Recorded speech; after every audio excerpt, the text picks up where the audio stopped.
Oh boy, is it hot today? It's going to be hot. It's going to be hot, hot, hot, hot, hot. This show is going to be hot also. It's going to be also so hot. It's going to feel like it's hot in your pants. Let's go.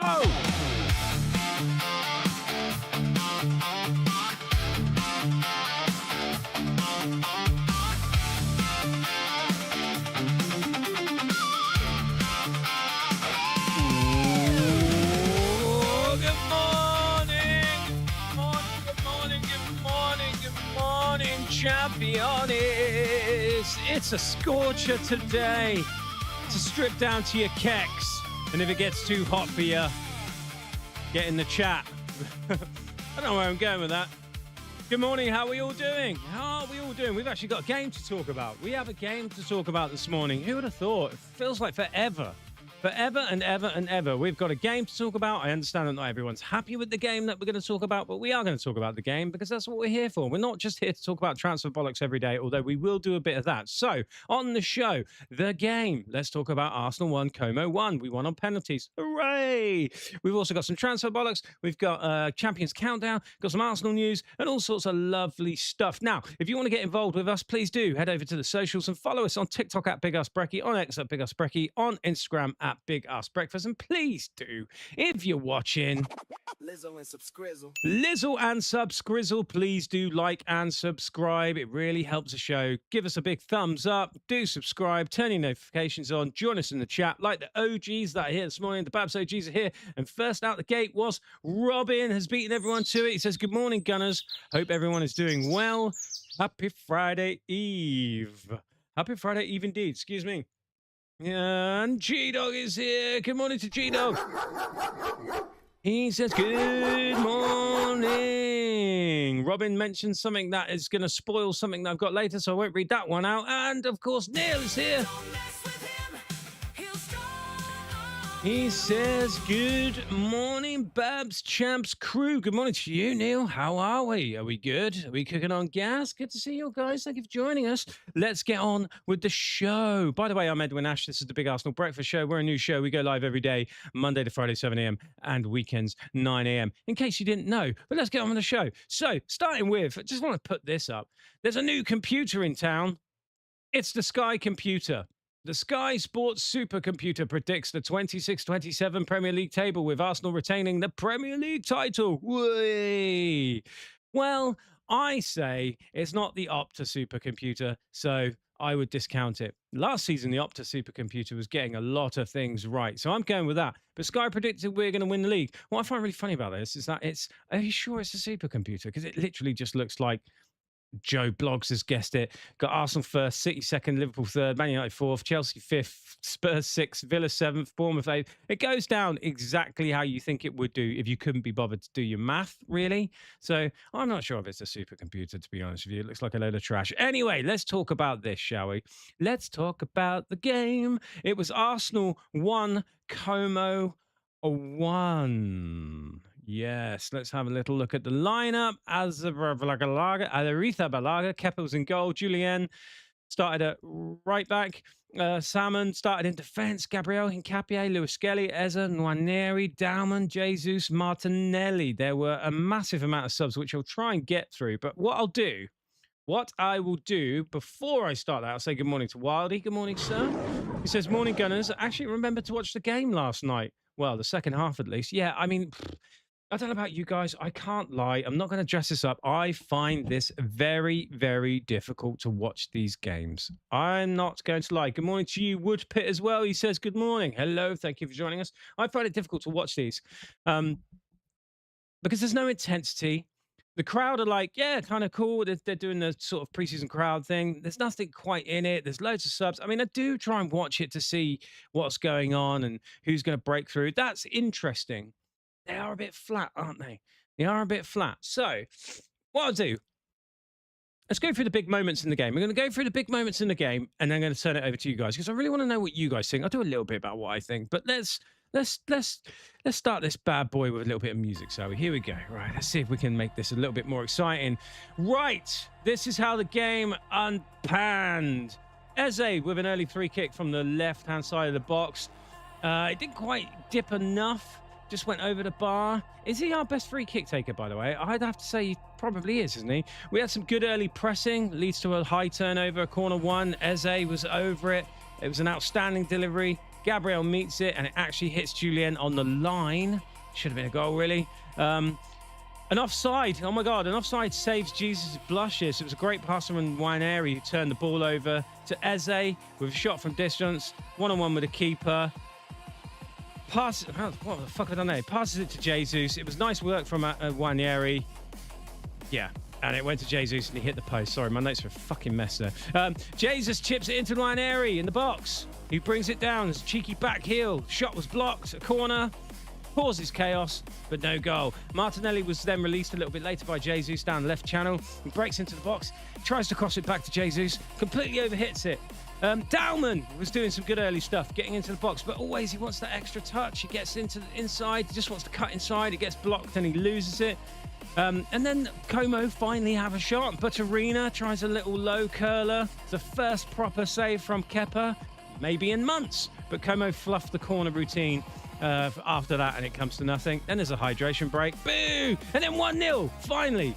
Como keeper does it again, gives the ball away, blasts it straight at Miles Lewis-Skelly's head, which bounces to Martinelli, who cleverly chests it back to him, and then Miles coolly slots in. Ooh, Miles with the goal scorer. Ooh, narrative spinner. Everyone's saying he's going and apologising to the crowd. I'm not sure if I see apologies. I just see him saying love. If he is apologising, what the fuck is he apologising for? I don't think he is apologising. Maybe he's like, I'm sorry, other people got involved this shit this week and nothing to do with me. That's the best guess I can give with that. I'm not buying it, though. I think he's just saying, I love you guys, despite what people say. First substitution, around a half-hour mark. Eze is off. Fabio Vieira on. Jesus off. Gyökeres on. And then my internet goes down. My internet went down for about 3 minutes. And then when I turn it back on, Como scored. I have no idea why. Brilliant. So I had to go back, watch it again. And Butterina jinked through Max and Julien. Smashed it high and to the near post past Kepa. I mean, I don't know if Kepa should be doing better, but certainly Julien and Max, they've learned a little lesson there, haven't they? A little lesson. They both were like, oh, fuck, we've been done there. But there's no big deal. It doesn't matter. They're both 16, for fuck's sake. Let's not worry about it. I see a lot of people going, oh, defence. No, come on. They're 16. Like, it's the guy who broke through Butterina is a big guy, clever guy. They've learned a little lesson. It's a good learning moment.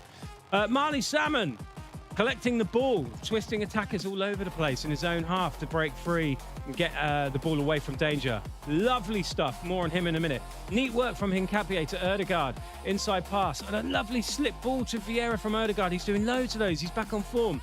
Vieira blasts it straight at the keeper. He should bury it. And then from the resulting corner, it's floated to the back post. Mosquera heads a softy into the keeper's hands. Marli Salmon in the midfield, comes into midfield, collects the ball, drops the shoulder, shimmies his feet, feints, goes away from the defender, and then gets fouled. It was a wonderful bit of play. Lovely, lovely stuff. He's growing in confidence. This is great. We're loving to see this. Then in the 60th minute, here come the big boys. Loads of them. Noni, Marino, Havertz, White, Cala, Solis on. Jock, Nelly, MLS, Julien, Hincapié, and Vieira off. Ødegaard is looking good with his passes. Today, he lofts another one to Havertz, who kind of battles towards the back post, turns but can't give it to Noni. Havertz, we'll come to him in a minute. Solis is lively, is a note I put here. Lively, direct, yes he was. Madueke's pace, blimey, he's absolutely storming at players yesterday, playing very directly. One moment, storms towards a crowd, tries to get a shot off, it's blocked by the crowd, but again, playing direct. Following up from that, he puts in a lovely corner, which creates a load of chaos, which breaks back to him again. He has a powerful shot saved by the keeper. I liked Noni yesterday. I really liked Noni yesterday. Solis hits the corner, nearly goes straight in. Curls one, whippity woo. Keeper's like, what the hell? And then the keeper sort of catches it like a waiter and goes, no, I'm not having that going in. But it was weird, but it's a great ball in. He's got a hell of a delivery on him. I've got a note here to say, nice of Cesc and Arteta to come dressed in matching outfits. Yep. Goalkeeper's clearance is headed forward by White. Goalkeeper whacks one out. White heads it straight back to Havertz, who does this lovely touch and spin and then drags his shot wide. It was a woeful attempt. Yeah. By the time I finished typing this sentence, someone would have clipped that up and passed it around the internet to use it against him. And lo and behold, they already fucking have. Then a few more bits before the game ended. There was a lovely back post corner to Solis, from Solis to Havertz, who headed it back across goal. And I think it was Salmon who couldn't keep it down, couldn't keep the shot over from kicked the shot over from close range. And it was all Arsenal. It was all Arsenal in that half until Como played a few little 1-2s through the midfield. They got their left winger down the left-hand side, breaking through. Lovely, lovely save from Raya, I have to say. Good to have him back, but that was a bit of a warning. And then Havertz was making good runs all game. Marino floated one over to him. It was just hit a little bit too far. Salmon gets taken off for Oganaka, who comes on for 5 minutes to go. And then Raya keeps out a good low strike from Rodriguez. And then we actually defended a corner properly for once. And then Oganaka, I have to say, he's going forward. Oh, this made my heart melt a little bit. He's going forward and he slightly touched the ball and it slightly got away from it. And you could see he was like, oh, fuck, what have I done? And he got really, really nervy. He just went, oh, shit. And he lost a bit of composure. I've really felt for him in that moment. But Bruno comes storming back to rescue him, wins the ball back. Lovely stuff, Bruno. Gets the young man out of trouble. And no harm, no foul for Oganaka. And that's it. Last action of the game really was Havertz couldn't hold his run again. He kept on getting offside. He blasted one in, but the keeper had stopped it. It had been blown for offside. And that was that. Now, there was penalties. There was some penalties, and I'll go through this quickly. Ødegaard scored his. Como scored theirs. Havertz did a nice low one into the bottom right-hand corner, 2-2. Then Raya saved one. And then Bruno stepped up next. And he had a stutter pen, but he coolly slots it home. And then Como scored theirs. And then up steps Noni. And I don't know about you. I do back Noni. I love Noni. I want him to do well. I think he's a good player. But at no point did I think he was going to score that penalty. It was so bad. I feel so bad. I just didn't have any confidence in him to score the penalty. And what did he do? He smacked the post. So we let them back in it. But then Raya, oh my God, what a save from Maratha. Gets down low to his right-hand side really, really quickly. So he saves it. And then Solis, who can take a penalty, wallops one in high into the roof of the net. And then if you actually watch it from the behind angle, it's still got backlift. It's like whoop-de-whoop. He strikes the ball like, dare I say it, Messi. And we won the penalty shootout. Right, now, I'm just going to give a little bit about who I thought stood out, and I'll come back to you guys in the chat because I've waffled on for long enough. What did you guys think of Bruno's debut? I think he was playing forward passes and looked quite good. It was quite a relaxed sort of performance, I think, from all of them, to be honest with you. Minutes. That's what we're talking about. Minutes. But he was playing some searching passes, and he does get around the field well. So that's a kind of truncated version of what I thought. Marli Salmon is a baller.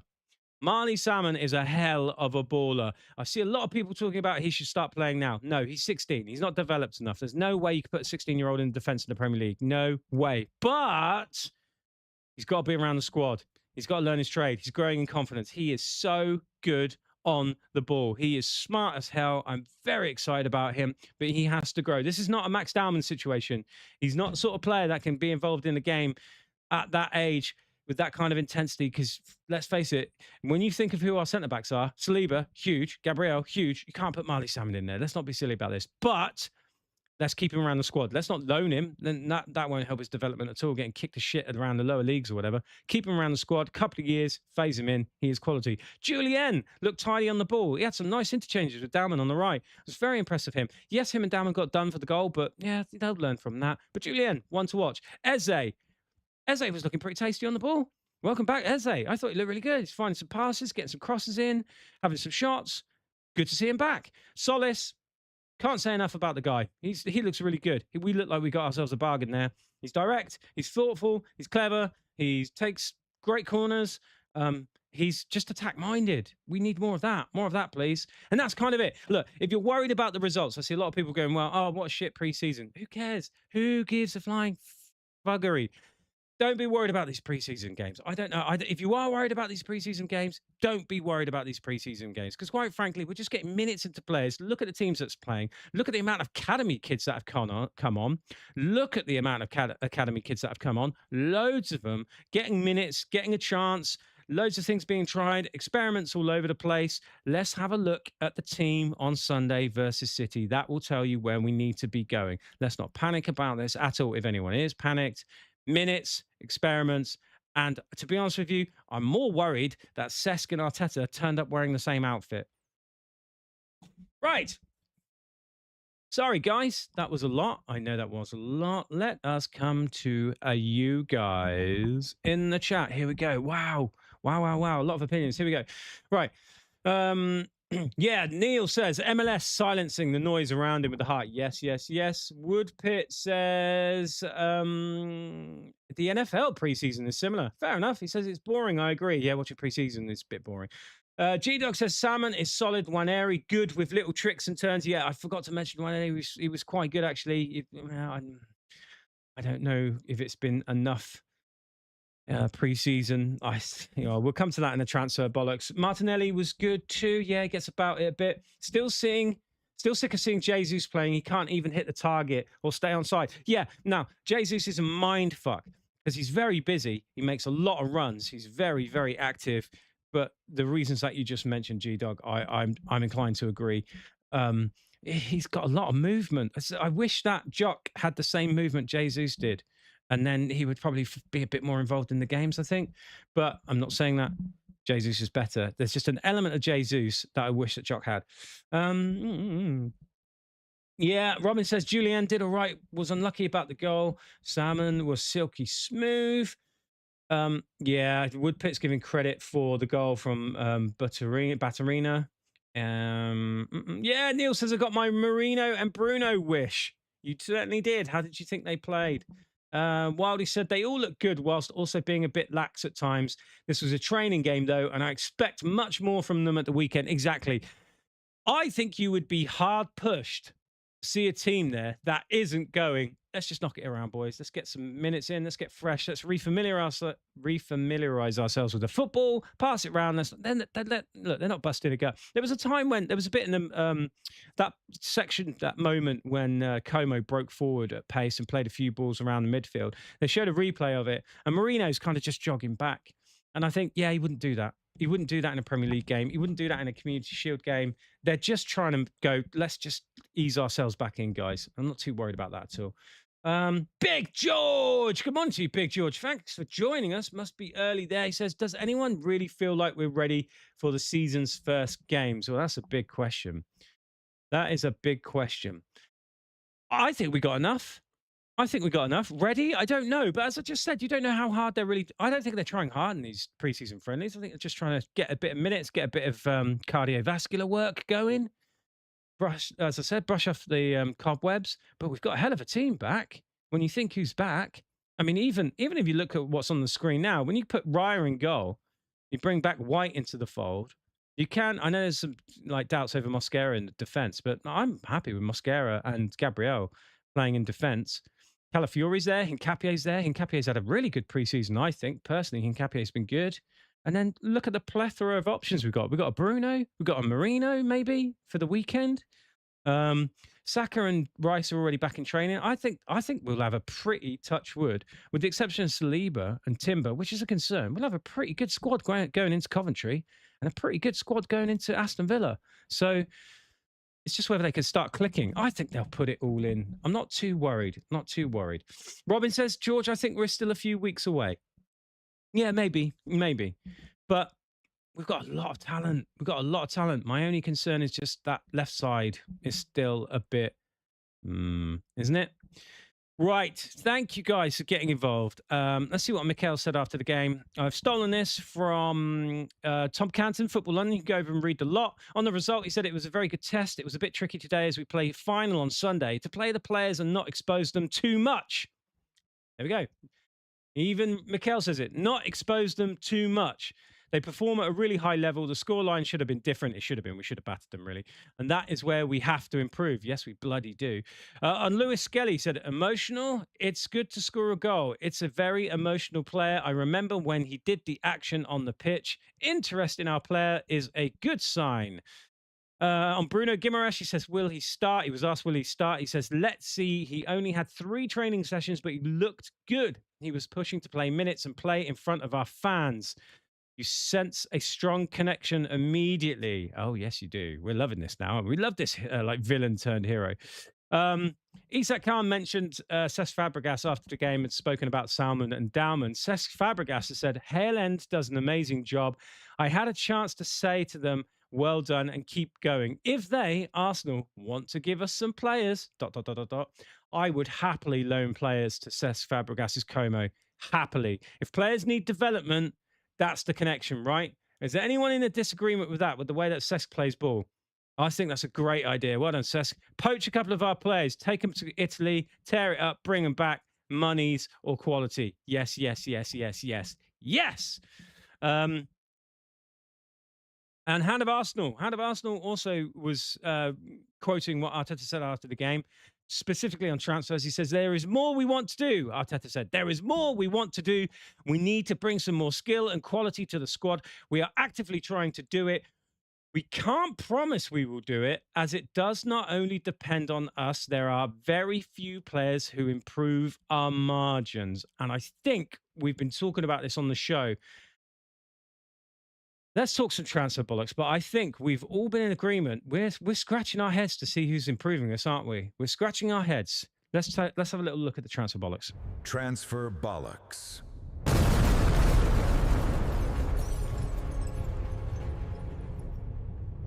Okay, so the biggest saga unfolding. First of all, let me do this. So Alvarez, here we go. Alvarez has told Simeone he wants to leave Atletico for Barcelona, but Atletico are blocking the exit. His camp are frustrated, feeling Simeone won't use his influence to free him up. Right, look, this is the sort of news that comes out every day. This is going to drag on and on and on. I think it can be done. I don't think they will let him go to Barcelona. I try and keep, if there's anything new about this, we'll try and look at it every day, but it's just a big old mess. It's an ugly scenario. As I said yesterday, I don't really want to get a player that's coming away going, I don't really want to play for Arsenal, but to be honest with you, I'd still rather have him than, well, let's just put it this way. I would love to have Alvarez. That's all I'm going to say about that. And of course, according to ESPN, talking about Gabriel Martinelli, apparently, Arsenal offered the player to several clubs, including peripheral markets such as Turkey and Saudi Arabia. Sources close to the talks even revealed Turkish clubs have shown a willingness to meet Arsenal's €50 million asking price, but the player has made it clear to Arsenal that he's not interested in playing in alternative leagues at this time. I don't blame him. Sources also noted that Premier League clubs would match Arsenal's asking price, but the club have no interest in strengthening direct rivals in England. Now, there's a bit more on this, but I will come back to that. Arsenal rejected a €40 million offer for Galatasaray for Martinelli, instead demanding €60 million. This is according to reports coming out of Turkey. And Florian Plettenberg also said Galatasaray have submitted an official €45 million offer for Martinelli today. The offer is now on Arsenal's table. Martinelli is currently Galatasaray's top transfer priority. This is fucking madness. This is absolute madness. This guy's a Premier League winner. How are we not able to get him a club, no offense, Galatasaray fans, that is not slightly more prestigious than that? I mean, I just do not understand what the hell's happened here. He's a great player. Yeah, okay, he only scored 1 goal last season. That is low. I'm sorry, that is low. And also, does Martinelli not have a choice in this? Has he not earned the right to choose where he goes to? I can't see any Premier League teams coming in for him, to be honest with you. I can't. They know him too well, you know, unless someone takes a chance on him or tries to play him in a different manner, which we'd like to see him play, maybe through the middle or more inside left, etc., etc. I don't see a Premier League team coming in. But if they did, I'll be honest with you, even if it was fucking Chelsea, Gabriel Martinelli is being shunted around. Does he not earn the right to go, well, yeah, I'll go there then? If you don't want me and I want to stay in England, does he not have the right to choose his club? How does this work? I'm so confused by this. So confused. Chat, what am I missing here? Let me know. Konza, Sami Mokbel did a piece. This is confirming more and more people are now coming out saying the Konza thing is strong, etc., etc. Arsenal to reignite interest in Aston Villa defender Ezri Konza and have actively explored the move. Fuck, I'm not even mentioning that Romero thing again. No way. But Konza, in this piece, Sami Mokbel at the BBC says, the Gunners' initial summer move for Konza did not materialise, with the London club only willing to pay in the region of 30 million for the England international, who is valued at 60 million by Villa. But everyone's saying they're going back in. Even Fabrizio Romano said on his show last night, they're in negotiations with the club and the player. So we are talking to the player. And when he said the club, I assume he meant Aston Villa, not us, club and player side. So it is going on. We are trying for him. I do like him. I do think he's a good player. And I do think we need a bit more experience at the back. But yeah, let's see how that one unfolds. I could see that one happening personally. And then lastly, this one dropped late last night. Fabrizio Romano again said, Arsenal really appreciate Mark Pubil.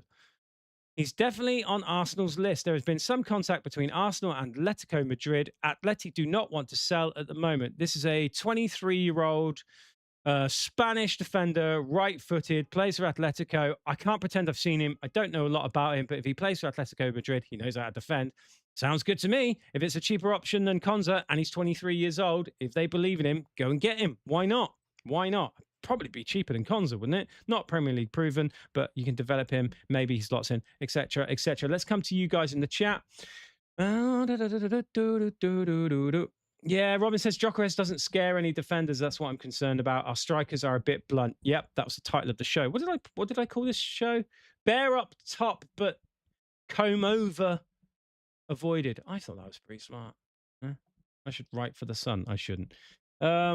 Wildy says only the defense I'm worried about. Hopefully having more of our midfield back will see the back four being a bit better protected. Yeah, I agree, mate. I agree. Robin says Martinelli is ready to retire in Turkey. Oh God, don't make it so. Big George says as good as Gabriel is, he shines more with Saliba by his side. Saliba does the same for France centre back. Yeah, I agree with that. No. Woodpit says I'd rather keep him. Talking about Martinelli, he tore up the Champions League. Yes, he fucking did. He really did. Lloyd is here. Good morning to you, Lloyd. Lloyd says, don't understand these Alvarez links. The dude wants Barcelona for so-called world-class player. He scored the same amount of goals as Gyökeres. Ed, I see the hype, but I don't see the hype, but you get it. I get what you mean. I think the goals thing was disappointing for him last year. He's a fucking brilliant player. He's technically way more advanced than Gyökeres. Way more advanced. I'm sorry. Gyökeres is good. I like Gyökeres. I'm not using that as a stick to beat Gyökeres with. Alvarez is a much better player. Go and look at some of his clips. Go and look at his highlights. Look at the goals he scores. Look at the actions he's involved with. He would transform the attack. I feel completely confident about that. I don't think we should necessarily get rid of Gyökeres. It'd be nice to have them both. But if we want to move our attack around, I do think it's an upgrade. I really do think it's an upgrade. But I would be happy with Jock to stay, I have to be honest. Right. Konza wasn't in the squad for last night's Villa Super Cup game.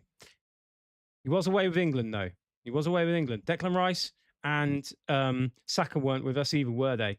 And I know Eze and Noni played, but they didn't have anywhere near the same minutes that Rice and Saka did, or Konza at the World Cup. So I wouldn't get too madly excited about that. Right. Well, I've got to do a Champions Countdown. Champions Countdown.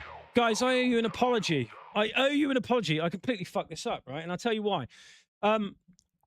When I went and saw the fixture list, I ran it by match weeks, okay? I ran the whole thing by match weeks, but we are now one game out of sync. Why are we a game out of sync? Because, of course, the Wolves game got moved from match week 31, retained the name match week 31, and got moved to Saturday, the 18th of February. That was not on my list as I was going through them. So I've now got this Wolves game, which we actually played weeks and weeks before where we're actually up to. So I've got to do the Wolves game because I said I'd do every game, but we are a little bit out of sync. I'm so sorry. The good news is, though, because it was such a shit game and I really hated it, I'm going to go through it at 100 miles per hour. So if anyone doesn't know what the Champions Countdown is, if you come into this from a new perspective, we're looking at one of our games every day in the build up to the new season. We've been doing them sequentially, but the fucking Wolves game was out of sync. So we've just done, what did we do yesterday? We just did the Everton game yesterday, the Max Down Everton game. That's where we're actually up to. But I skipped this bloody Wolves game. So here we go. Are you ready? Are you ready? Are you ready? So, oh, fuck me. Wolves 2, Arsenal 2. Who remembers this? Match week 31, but played on Wednesday, the 18th of February. Bukayo Saka put Arsenal ahead in 5 minutes. I'm even going to put this. I'm going to put the team up. You look at the team, right? The team's on the screen. I'll go through it, but I'm going to put that up. I'm going to go through this so quickly. Bukayo Saka put Arsenal ahead in 5 minutes. Martinelli laid it off to Rice, who clipped the cross in. It was met with a close-range header. It was ending a 15-game personal goal drought for Saka. Wow, that's a bad one for Saka. To be fair, he's battling a lot of injuries. What else? Arsenal doubled their lead early in the second half. Gabriel slipped through Piero Hincapié, who finished coolly in the 56th minute. It was a really lovely goal, that. It was his first goal for the club. It was initially flagged by VAR for offside, but but it wasn't. It got overturned. Thank you very much. Now this is when the disaster struck. Wolves hit back through a wonder strike. Hugo Bueno curled in a stunner past Raya from outside the box in the 61st minute. It was going nowhere at that point. The whole game was done and dusted. But of course they got a goal, and then it was all them. It was all them, and it led to this chaotic finish. It was unbelievable. We couldn't keep the ball against fucking bottom place Wolves. It was a terrible, terrible game. An almost unbelievable finish to the game. An 18-year-old Tom Edozie, we'll probably never see him again, on for his senior debut. Oh, Raya and Gabriel had that mix-up, didn't they? They failed to deal with this cross, and his shot, this Edozie guy, deflected a shot in of Calafiori in the 94th minute, and everyone was just up in arms. It was just awful, awful, awful moment. Everyone lost their shit. Everyone thought, oh no, it's over. But it didn't really matter. We did blow a 2-goal lead, yes, and we did let City get within 5 points of us with the game in hand. I've not even done the table today because this is so out of sync. But as you know, as we covered yesterday, after that, we went on 3 games and we won them 3 on the bounce. We've already covered them. It was Chelsea at home 2-1, Brighton away 1-0, and Everton at home 2-0. There we go. We're up to date. I apologize for getting out to sync, but it was me fucking following each match week one by one, not realizing that this was still called match week 31 game for Arsenal. It got moved backwards because of the League Cup. Right, now let's never, ever, ever speak of that one again. Let's get to Big Arse opinions. Apart from the 2 penalties you gave away, way too dry. Right. Here we go. Here we go. Yeah. What are we talking about? Yeah, look, Robin says, in a world where everyone is going for 3 to 4 times their valuation, it's crazy price for Martinelli, 35, 40 mil. Yeah, I'll come to that in a minute. Wildy did say, do you have to do that Wolves game? I watched it in a bar in Edinburgh, and it was a bad night, but I returned to the same bar for the Burnley game, which was just as nervy. Yeah, the Wolves game was, Robin said, I was in the pub watching this. The mood was lol. Big George says, these games you're showing us, I remember the doom and gloom feeling this after all these D's and L's, but we won the league, and the same will happen this season. This is the only reason why I'm going through this, George, is because we won the league. There's no way I'd be revisiting that season if we didn't win the league. Fuck that shit. I hope we do a Champions Countdown to the start of next season as well. I really hope we do. Yeah, it was terrible. I must admit, like this, I thought this was a blip. Even though my phone was going off, I was like, they're choking, all this. I thought this was a blip. The games that we've got coming up in the next few days, this is where I started to worry. There's a little spoiler. You can go and check out. You know what's coming up. But the games that are coming up in the next few days, I really started to worry. So, okay. Whoa. And Woodpit says, yeah, it wasn't as bad as the Bournemouth game. Well, stay tuned, everyone. Stay tuned. Right. What was going on the interwebs last night? Only a couple of quick bits, really. LeGrove said 70 million for Savinho. 2 Premier League goals in 52 appearances. And you're telling me Arsenal have to lower expectations for Martinelli? Exactly. To Robin's point, to everyone's point in the chat there. Why are we trying to sell Martinelli for fucking peanuts? And Savinho is going to Tottenham potentially for 70 million. I know there's a wage disparity. I know that Savinho doesn't get paid much wages, so that's an easier sell, but get the F out of here. Martinelli is a Premier League champion. I'm telling you, at this point, I want him to stay. Scrap the whole left wing fucking search. Turn it off. Keep Martinelli. He's Arsenal through and through. If he doesn't get to choose where he wants to go, which he's earned the right to do, then I don't want to sell him. I don't care. Get him here, get him in, give him a pep talk and say, okay, Martinelli, this season, get your goals. Get back to the way you were. Put in even more effort. Be more dangerous. Yeah. Okay. Next Generation Arsenal says, forget your centre-back signing. Sign a right-back instead because Marli Salmon. Yeah, we spoke about that. I'm not so sure about that. It's a bit too soon is what I mean by that. Right, let's dunk on a donut. Dunk on donuts.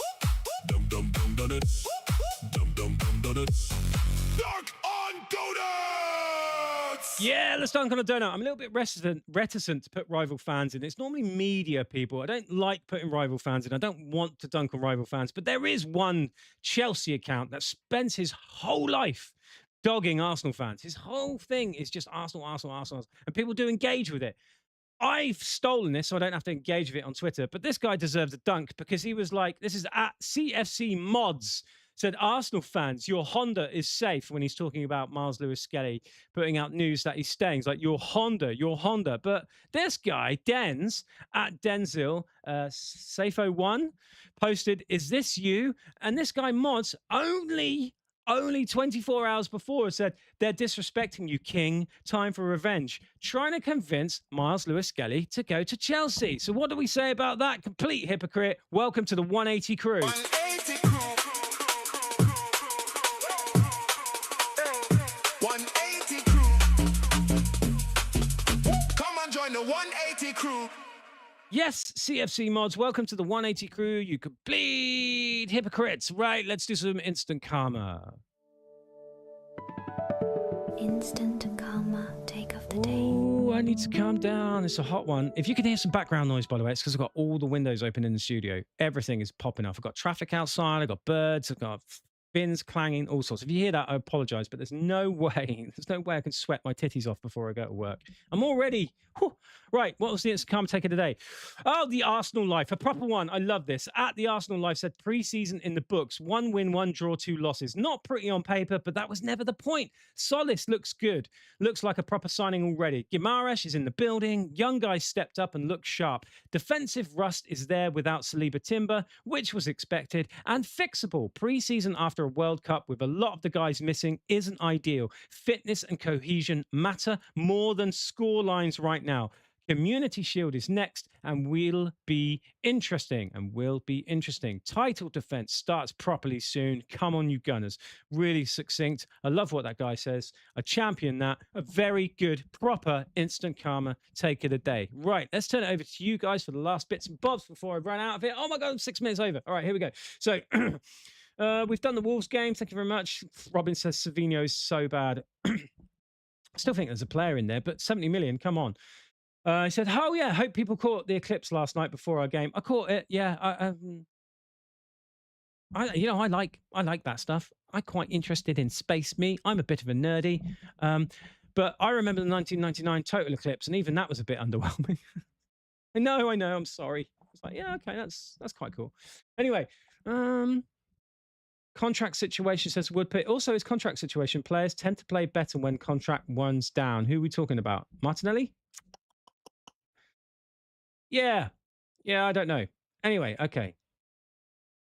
Yeah, there we go. This is where we end it. Nice one, Neil. I love this. There's a constant eclipse in North London, Robin. Poor Spuds. That is the one. That is the chat. That is the message. That's where we're going to leave it today. Lovely stuff, Neil. You finished it so beautifully. Please do like and subscribe. Also, if you like the podcast, if you can't catch us live and you want to listen on your commute or on the go, we do have the podcast. Go and download it. Give us 5 stars. Thank you very much. I'm getting out of here, which leaves me to say thank you to Woodpit, Neil, Robin, G-Dog, Wildy. I think we've covered everyone. Thank you so much for joining. We'll be back tomorrow at 7 a.m. Have a great Thursday. Get your ass in gear.